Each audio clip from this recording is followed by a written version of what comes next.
Hey everyone, so for today I thought I would show you how I make my candles, and I'm going to show you the supplies and then show you or just tell you what I do because I've made the candle already. So over here, I just put this down like this. You can't see. That's better.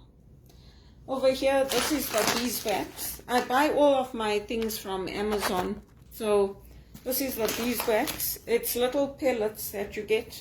This is my jug to put the wax in. These are the little containers I buy. You have to buy the containers. You have to buy the wick, and then the little stickers, you buy those together. And you stick the wick with the sticker inside this container. And you just let it set. And then this is the finished product of the candle. You get the labels that you can stick on the back, like if you want to sell them, because initially I wanted to sell these, but I didn't get the support, so I just used them for myself. And then you choose your essential oil. So for this one, I had used Cedarleaf.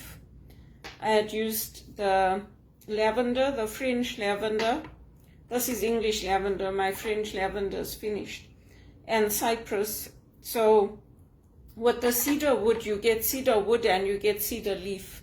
For this candle, I use the cedar leaf. So the oil is from the leaves, not from the wood of the tree. And the essence is coming from the leaf. For this one here, the cypress, again, it's the cypress leaf. And for the lavender, it's from the flowers. So what you do is you take 6 tablespoons of your wax, you put it in your jug, and then you put a pot on the stove with a little bit of water and bring that water to a boil. Then you put this jug inside the pot and put the rim of this handle in the pot so it holds it in place, and then just let the wax melt. Once it's melted completely, you have to wait. So I wait for it to cool. Usually it will go to boiling point, so wait for it to cool quite a bit. If you have a thermometer like I do, you can use the thermometer, but you don't really need it once you get used to it. So this is my thermometer here. And once it cools to about, say about 50 degrees, you can then add in your essential oils, depending on how strong you want the scent. Usually for me, I put in about 15 drops of each. Some people put in 20 to 30 drops. It depends on how strong you want that smell.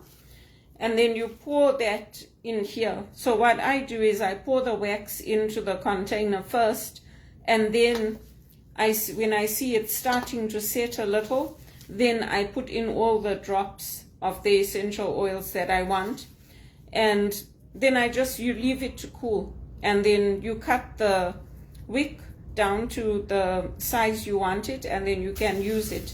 So usually if I'm burning these candles for about an hour, they last a long time. They last between a week to 2 weeks, and if you're using it less, it can last much longer. So you can see how easy it is to make. You just need to get all the products that you need. And with me, I was taught to keep my essential oils in the fridge. Normally the shelf life is like 2 to 3 years, but I use all of mine so quickly, I don't even keep them that long. And then you can use it for your personal use at home. You can give them as gifts to people. So when I was working and I had my full-time jobs, I did make my creams and candles and things. I gave them as gifts to people in the church, to my friends. I mailed some out.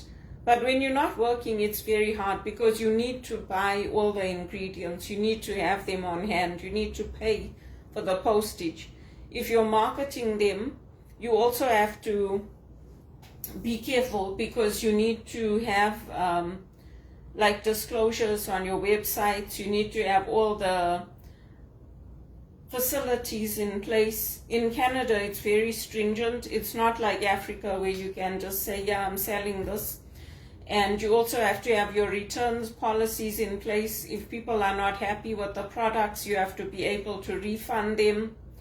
So that's why once I tried through Amazon, that didn't work, so I thought, you know what, just leave it. But if you want to make them for personal use, if you're connected with me, I just found a recipe like on the internet, and then I adapted it to the oils that I want and the oils that I like. And that's how I do it. So the essential oils I'll put back in the fridge. These containers you can buy like a whole box of 50, and the wicks and the stickers to go with them. And they're nice because they come with a lid. So when you blow your candle out, you can actually close it to make sure that it doesn't light up again. Because I've heard from people in the church that there was one time where they actually put the candle out and they use like a funnel to shut it off, and the flame came back on after some hours. So you have to be careful, especially if you're living in a condominium or you're living in your home. You need to make sure that you cover it, because the air is what gives the flame that strength to keep burning. And that's what I do. If you have your normal candles, you can blow them out and just put something on the top to make sure it doesn't reignite. I generally use candles that I can put something over the top to cover it so that it doesn't reignite and come up again. And also with your essential oils, they're flammable. So don't try to light the candle and then put them in. You'll have it flaring up. And you have to wait for this to cool completely, because it will cause a fire if you don't. So once it's completely cooled and it's solid, and like the next day or something, then you can use the candle. But don't put the oil so that it stays on the top, because if you do that again, it's going to catch fire. You have to wait till the oil has the strength to go down. So you have to wait till the wax is cooled down a bit and then put the oils in. If it's sitting on the top, it's going to cause a fire. So you make sure that you cool it down enough that it goes into the wax. If you don't let it cool down enough, you won't get that scent from the candle, because it will just be absorbed into it. So that's how I make mine, and it's fairly easy. You can find the recipes on the internet, and you don't need to get special equipment. When I bought this, I bought it in a kit, and they had sent me a little stove. But I found when I was using that stove, it was burning. The stove was actually burning. There was smoke coming out of it. So I thought, no, I'll just make it on my stove top, and I'll double barrel it. So using the jug and putting it in a pot with the water underneath. And I only fill the water to about here. I don't fill it right to the top. It's just to about here. And once the water is boiling, then I put this in the pot. And some of these things, like the candles and things, I did used to make them in Zimbabwe, but not with the essential oils. And I used to get a long candle, and then if you melt the wax and you put coloring in it, you put that into a saucer and you put the candle in that saucer so it sticks. And then you plunge that into a bucket of cold water. You get this beautiful effect of the wax around the candle. So I used to do those when I was a teenager and growing up. Even as a little girl, I used to do those in Zimbabwe. But I don't do that now. I just make these ones and I keep it. I also used to create scrapbooks. So we used to take the old cards and then just burn around the edges and blow that flame off. And it gives it like a burnt effect. And then we used to put them in scrapbooks.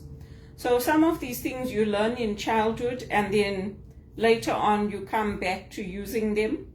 But this is a nice candle for me. I used it yesterday, and I put in enough oils that you can smell the oil. So it's really nice to try different scents and different combinations. And for me, I like using it at home. So that's what I wanted to share for today on how I use my oils and my wax and everything. And I don't buy a lot. This one packet will last a long, long time. And yeah, I don't hoard. I just buy what I need and then I replace it.